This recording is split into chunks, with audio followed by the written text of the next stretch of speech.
आपको पता है, जो हमारा पड़ोसी पाकिस्तान है, इससे अमीर हमारे देश का जो टाटा ग्रुप है, ये आपको देखने को मिलेगा। और इसी के बारे में हम लोग बात करने वाले हैं। रतन टाटा का नाम आप लोग सुनते हैं, तो पाकिस्तान से ज़्यादा अमीर है टाटा ग्रुप। एक बार पाकिस्तान को देख लीजिए। देखिए, ये हमारा प्यारा भारत है, और आप सभी जानते हैं कि 1947 तक पाकिस्तान भी हमारा ही हिस्सा हुआ करता था। ये लद्दाख हो गया, जम्मू कश्मीर, पंजाब, राजस्थान, गुजरात, 5 राज्यों की सीमा लगती है हमारी पाकिस्तान से। तो बचपन में एक कहावत सुनी थी आपने कि जूतों में बाटा और सामान में टाटा बहुत मजबूत होते हैं। और इसमें कितनी सच्चाई है यह तो पता नहीं, लेकिन पिछले दिनों भारतीय मीडिया में यह बात सामने आई कि टाटा ग्रुप ऑफ कंपनीज की कुल संपत्ति 365 अरब डॉलर तक पहुंच गई है। और आप देखिए, यह उसे भारत की सबसे मजबूत कंपनी तो बनाती ही है, और साथ ही साथ उसकी यह संपत्ति पाकिस्तान के सकल घरेलू उत्पाद यानी कि जीडीपी से भी अधिक है, पाकिस्तान से भी अधिक है। और आप अक्सर यह सुनते रहे होंगे कि रिलायंस ग्रुप के प्रमुख मुकेश अंबानी दुनिया के सबसे अमीर लोगों में शामिल हो गए हैं। या फिर आप देखिए, अरबपति व्यापारी गौतम अदानी ने उनको पीछे छोड़ दिया है, लेकिन उनमें आपको टाटा की चर्चा सुनने को नहीं मिलती है। चाय से लेकर जगुआर रोवर कार, और नमक बनाने से लेकर जहाज उड़ाने और होटलों का ग्रुप चलाने तक जिंदगी के विभिन्न क्षेत्रों में टाटा का जलवा नजर आता है।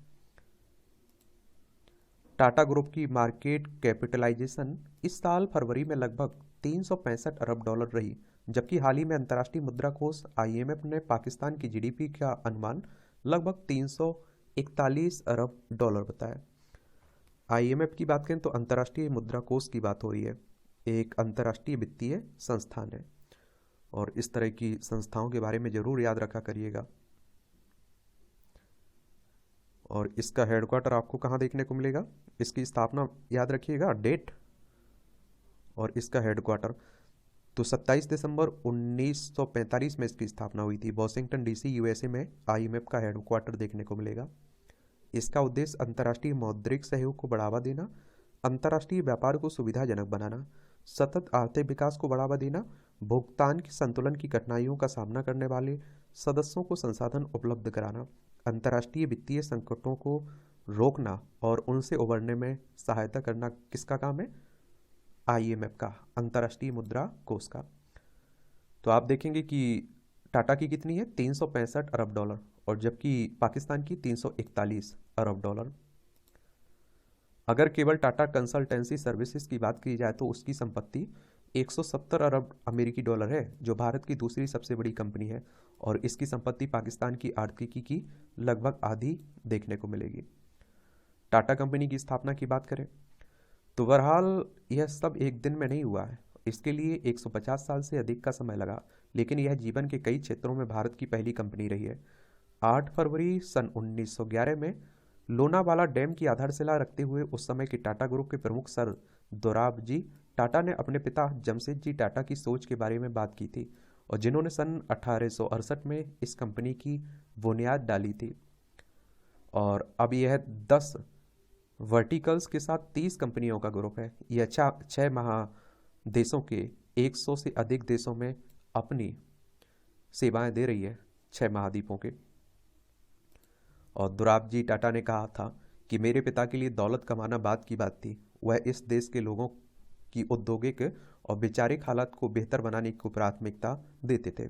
उन्होंने अपनी ज़िंदगी में समय समय पर जिन विभिन्न संस्थाओं को शुरू किया, उनका असल मकसद उन महत्वपूर्ण क्षेत्रों में विकास करना था।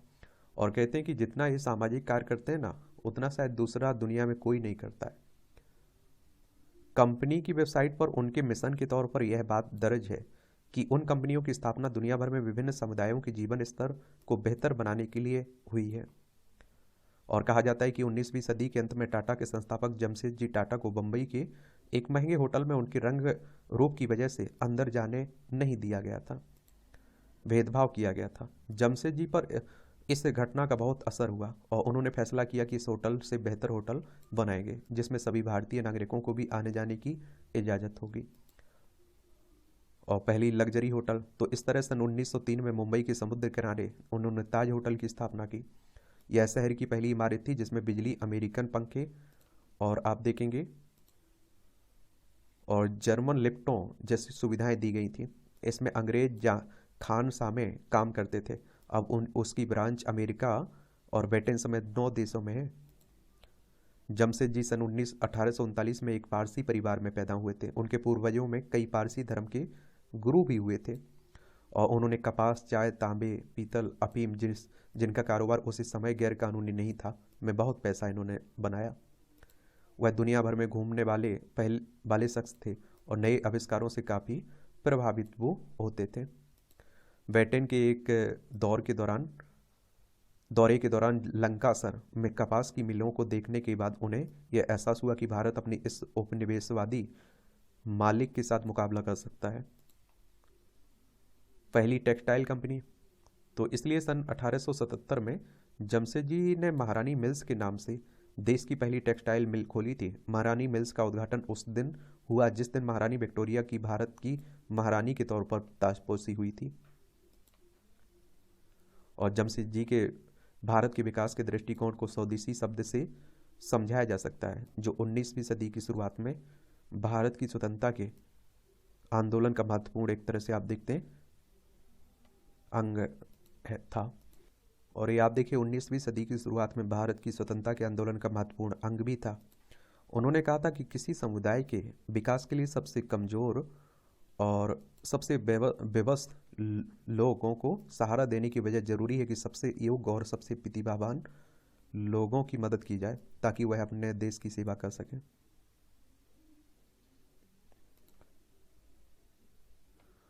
पहला औद्योगिक शहर। तो उनका सबसे बड़ा सपना स्टील कारखाना बनाना था, लेकिन वह उस सपने के सच होने से पहले ही चल बसे। फिर उनके बेटे दोराबजी ने उनकी मौत के बाद अपने पिता का सपना पूरा किया और सन 1907 में टाटा स्टील ने उत्पादन शुरू कर दिया। और इस तरह आप देखेंगे, इस तरह भारत एशिया का पहला देश बन गया जहां स्टील का कारखाना बना था। और इस कारखाने के पास एक शहर आबाद हुआ जिसे जमशेदपुर नाम दिया गया। आज यह भारत की स्टील सिटी के नाम से जाना जाता है इसे। जमशेदजी ने अपने बेटे दोराब को पत्र लिखकर एक औद्योगिक शहर बसाने को कहा था। उन्होंने लिखा था कि इस शहर की सड़कें चौड़ी होनी चाहिए, इसमें पेड़, खेलों के मैदान, पार्क और धार्मिक स्थलों के लिए भी जगह होनी चाहिए। और टाटा ने किसी कानूनी पाबंदी के बिना खुद ही अपने कर्मचारियों के कल्याण के लिए नीतियां बनाई, जिसमें 1877 में पेंशन, 1912 में 8 घंटे काम का समय, 1921 में मां बनने वाली पहली महिलाओं के लिए छूट देना शामिल था। पहली हवाई सेवा। तो टाटा परिवार के एक और सदस्य जहांगीर टाटा 1938 में 34 साल की उम्र में कंपनी के चेयरमैन बने और लगभग आधी सदी तक इस पद पर वो बने रहे। और उन्हें उद्योगपति बनने से अधिक पायलट बनने का शौक था, जो उन्हें लुइस बेलेराइट से मिलने के बाद पैदा हुआ था, जो इंग्लिश चैनल पार करने वाले पहले पायलट थे वो। और जीआरडी बॉम्बे फ्लाइंग क्लब में से भारत में पायलट की ट्रेनिंग करने वाले पहले व्यक्ति थे। उनके हवाई लाइसेंस का नंबर 1 था और जिस पर उनको बहुत गर्व भी था।